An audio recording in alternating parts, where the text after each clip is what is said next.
Well, good afternoon, folks. This is Bill Costanzo, Livestock Guardian Dog Program Specialist at the AgriLife Center in San Angelo. I just want to thank everybody for tuning in today. We will have our live Q&A session getting started here in just a moment. I do want to thank the Sheep and Goat Predator Management Board, along with Dr. Redden, all for our program support. And so we're going to go ahead and get started today. We do have a few questions that were posted by producers that we'd like to get into here today. So if you do have any other additional questions or comments, if you're one of the producers that posted your questions, if you're on live, feel free to go ahead and put those in the comment section, and we'll try to get to those today. So our first question is from Bridget Glass. She wanted to know if there's a training guide that's available somewhere.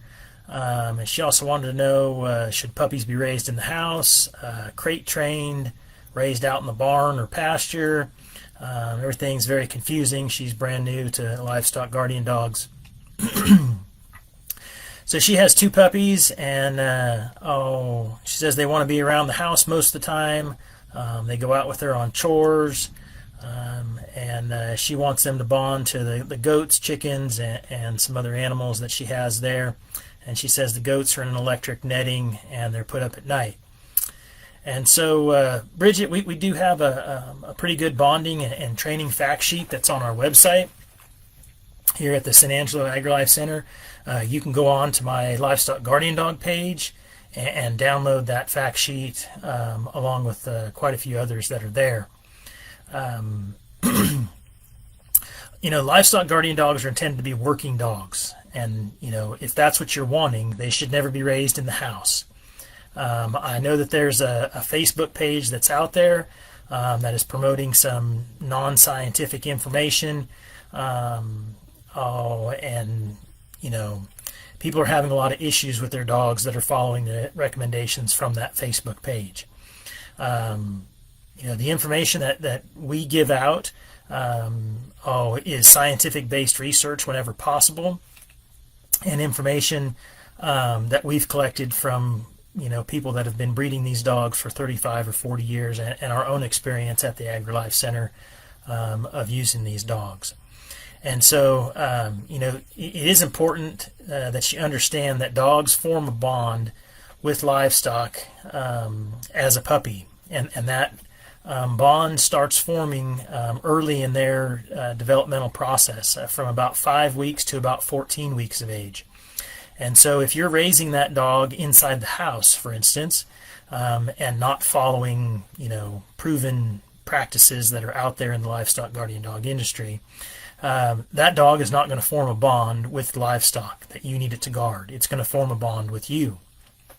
And so if you're needing a guardian dog for your livestock, that's where the dog needs to be. It needs to be out with livestock 24 hours a day, 7 days a week. Okay, livestock guardian dogs have a double hair coat for a reason. They are designed and bred to withstand very extreme temperatures, both hot and cold.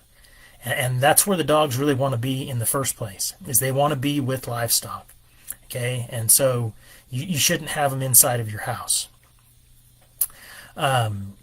If they don't form that bond with livestock as a puppy during those critical weeks from 5 to 14 weeks of age, it's not to say that bond can't form, but it's definitely not going to be as strong as it would have been if they were there during that critical brain development time. And so this leads to dogs not being bonded to livestock and being bonded to people, and so you end up with dogs that are roaming excessively. They show aggression towards livestock sometimes, or other humans that come onto their property or might be near their owners. So we definitely don't recommend that you raise your livestock guardian dog in the house. Okay. Now to your question about the crate training. That's really up to you. Some people like to crate train their dogs. It is or can be helpful, if your dog has to go to the vets and they're going to be there overnight or for a couple of days. A lot of times, vets that are close to town, they don't have pens outside to keep livestock in, which is where most of these dogs normally go on larger vets and vets that deal with large animals. And so crate training can be helpful during that time. If your puppies are already past that 14-week mark and they've bonded with something other than livestock, if it was with the people or you have a large pet, something like that, they're going to have a tendency to want to guard those things. And so, it's important that they're with livestock again. You should also leash train your puppies during the bonding process. Tether training is also important too, and giving them a ride in a vehicle, either with or without livestock. None of this has to be for very long each time, but you definitely want to do these things on a regular basis and increase the time of your leash and tether training, for instance, as that puppy continues to grow. So if you have any other questions, feel free to reach out to me. I'd be happy to help you with that. Next up is from Wayne Jenkins. He was given his puppy treats when they were out running around. Make sure that they came back to him when he called them, and for socialization purposes. But now he says every time they see him, they're expecting a treat, and so he stopped doing that, and he wanted my thoughts on that. So Wayne, during our training and socialization time, we give puppies treats, every time we see them. It helps the puppy learn their name. It helps them learn, when you give them the command to come over to you. And so, we continue that all the way through, a puppy's adult or a dog's adult life. When we see our dogs out in the pastures, we're giving them some sort of treat, whether it's a can of wet food or some pepperonis or, whatever we have on hand. Once they leave the bonding pens, they only get treats when they're with livestock.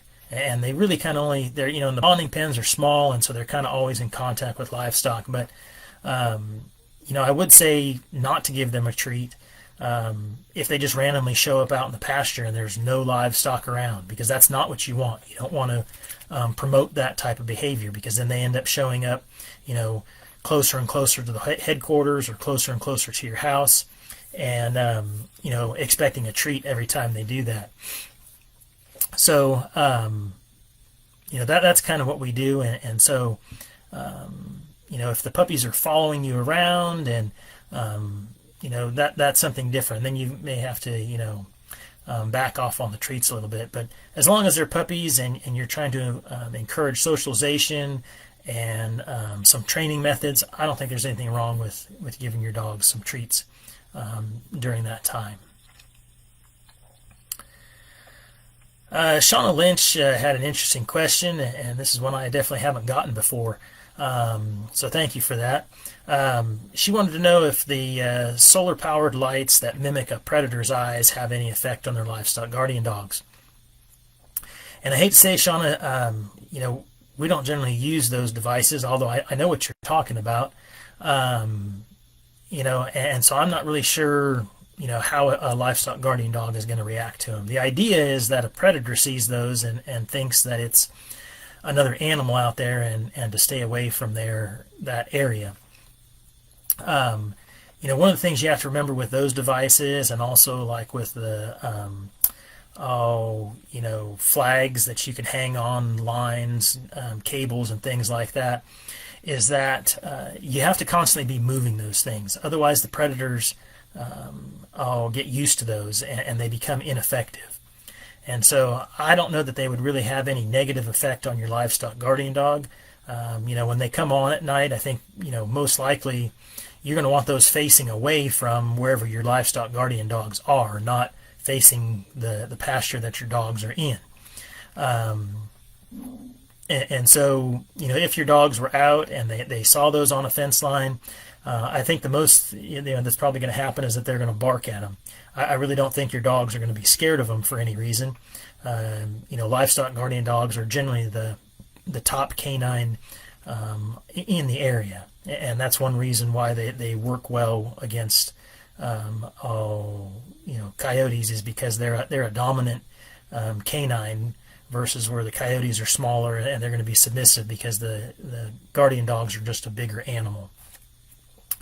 But if you have any other questions on those, or if you've got any more feedback, I'd be interested in talking to you some more about that, either through Facebook or email, or give me a phone call. Next question that we have is from Honesty Marshall. They're new to the group here, our web page and Facebook page, and she's trying to learn a little bit more about Anatolian Shepherds. And let's see here.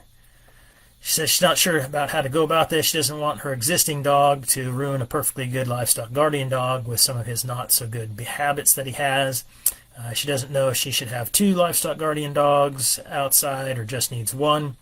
Her biggest threats are aerial threats from hawks and bald eagles, and then an occasional skunk and coon, and some coyotes are kind of gaining in population where she's at.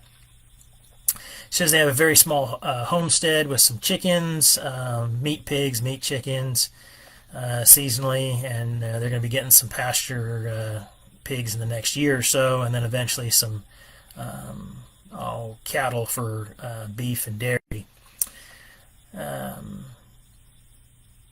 She says that her current dog isn't really good at guarding for aerial threats. And generally he just stays pretty close to her, and so she's looking for some advice. Well, honestly, I guess the first thing I would say, at least in our experience, Anatolian Shepherds tend to be a perimeter dog. That's first. And the second thing is they generally like very large territories in hundreds of, and sometimes even 1,000 to 2,000 acres.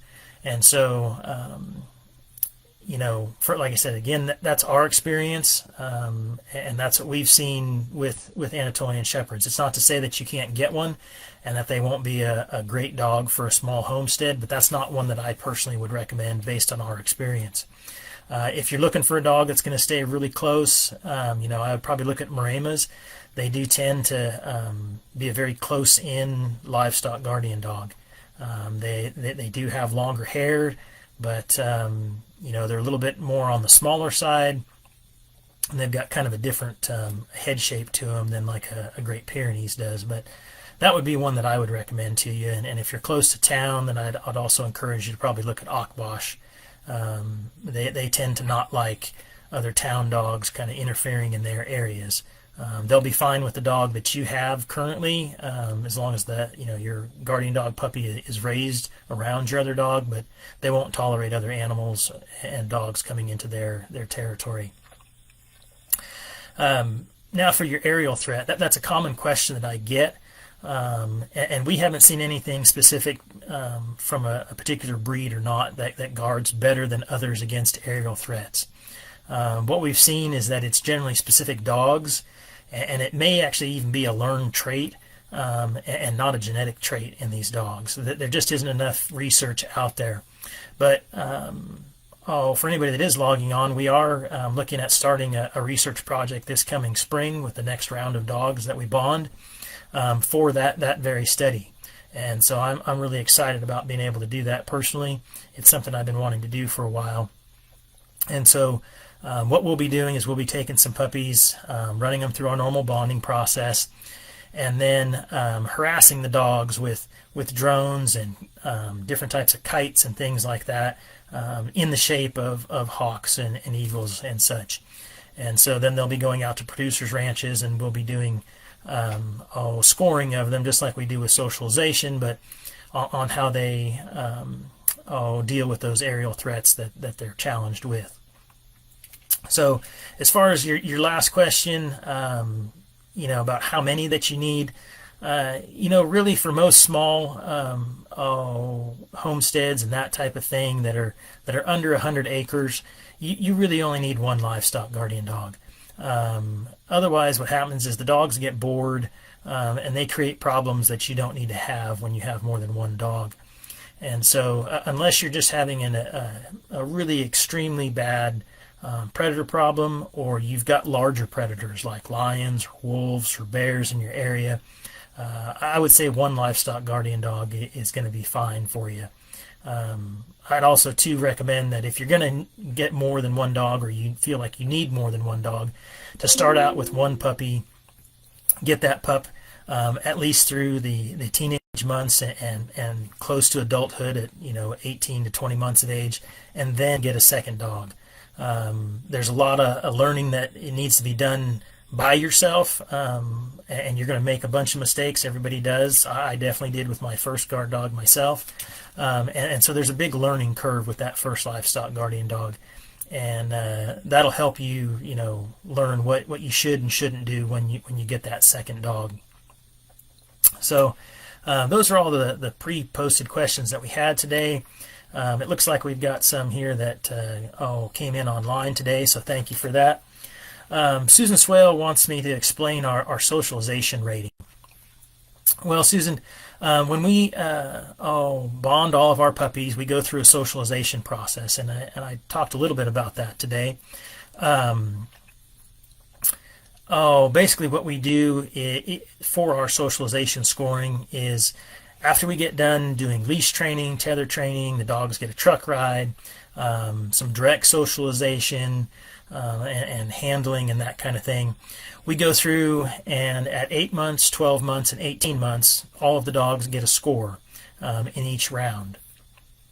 And so at the end of this project, after we get done with round 5, we'll go back through and we'll be doing some further analyzation of all this data, and eventually coming up with a write-up in a scientific journal. And so we'll use that scoring system that we came up with to give some overall results of those dogs. But basically it's a rubric that we have, that we designed, and they get a number score for each section.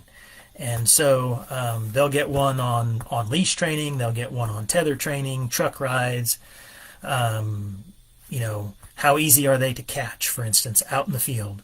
When we do catch them, how do they act when we do things like check their teeth, look in their ears. I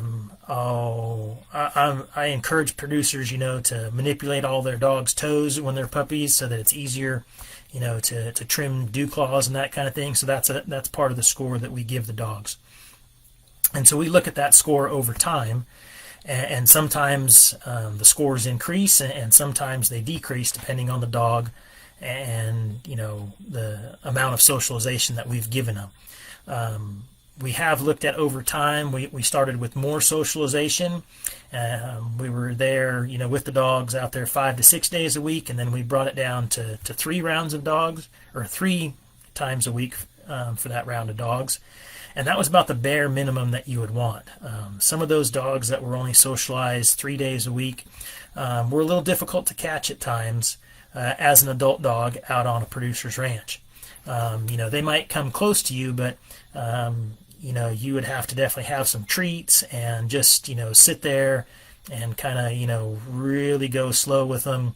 And I even had to honestly crawl across the ground a couple times to catch a few of those dogs. So in general, I would say probably 4 days a week going out and doing some of these socialization and trainings is probably what you should end up doing. This round of dogs, we're out with them 3 to 4 days a week, and I think that's going to kind of be the bare minimum you want to have a good, well socialized dog as an adult that you can easily catch out in the field. That's one of my key things personally, is I want a guard dog that we can easily catch out in the field. You shouldn't have to round up all your livestock to catch your livestock guardian dog, to vaccinate it or to take it to the vets, or for whatever reason you need to catch that dog. So hopefully that kind of explains our rating system a little bit better to you. Next question that came in is from Hayden Barker. She has nannies kidding right now, and her dog is chasing the nannies away from the kids to protect them. No harm to the kids at all. How can I make him stop chasing the nannies away from the kids? Well, Hayden, I'm going to assume that you've got an adolescent dog, because that's a very common behavior for adolescent livestock guardian dogs. It was definitely one of my current dog's behaviors that I had to break from him. And so, as I've said before, I don't encourage people to beat their dogs, but you do need to sternly correct your dogs, and that needs to be immediate whenever you see them doing something that is wrong. And, I kind of look at it as it's the same way with children. Children that aren't disciplined are behavior problems later on in life, and guard dogs are the exact same thing. And so, one thing that you can do for when you're not around is to attach a dangle stick to them. Dangle sticks have worked really well for us. You can go onto our website, and I've got a fact sheet on there on how to make a dangle stick and drags and that kind of thing to help slow your dogs down and stop them from chasing. Another good thing to do if you've got a dog that's chasing is, I'm not sure how many animals that you've got, but put that livestock guardian dog in a pen for 2 to 3 weeks with a bunch of rams or a bunch of billies. They're generally not going to tolerate that kind of behavior from a dog, and so they will headbutt them, and they will do some correcting for you, and generally that's pretty effective. And I'd also have the dangle stick on that dog as well. Now, if you've got an adult dog and you've already tried some of those things and they haven't worked, then I would probably move to a shock collar. I don't generally recommend shock collars to start out with, unless you've tried some of those other things, because people can abuse shock collars, and you can, go from having a dog that's friendly and well socialized to a dog that doesn't want to come up to you because they're afraid of getting shocked. And so if you're going to use the shock collar, I would recommend that you do that when, away from the dog. So the dog has the collar on, but they don't know that you're there. Either, get behind a vehicle, or, set up one of those, fairly inexpensive pop-up hunting blinds and get there and, sit there in the afternoon and have a couple cold drinks and just kind of watch what the dog's doing. And every time he starts to chase, then you hit that shock button. Again, you just have to watch, the intensity that you do it at and the frequency. It's not a thing to just keep shocking the dog over and over and over again. You need to tone them, vibrate them, and then shock them, or depending on a combination of those, depending on the collar that you're using. If you are looking for a collar like that, we've been using the Inverox collar, and we found it to be very capable of handling most of those type of things. The thing I like about that system, it's pretty inexpensive. You can get them on Amazon for about $60, and it has a tone that you can adjust, it has a vibrate that you can adjust, and then it has the shock that you can adjust. I start out with the tone and the vibrate as high as they will go, and then you should probably start, depending on the age of the dog, on the lower end to mid-range, and see how it affects their behavior. You want to use the least amount of shock as needed to stop or correct the behavior that you're having an issue with. So hopefully that helps you out some there, Hayden. Our next question up is from Mark Bateman. He's looking for any good tips on acclimating a 2-year-old dog to electric fence. Brought him from another farm where they had only had barbed wire fencing.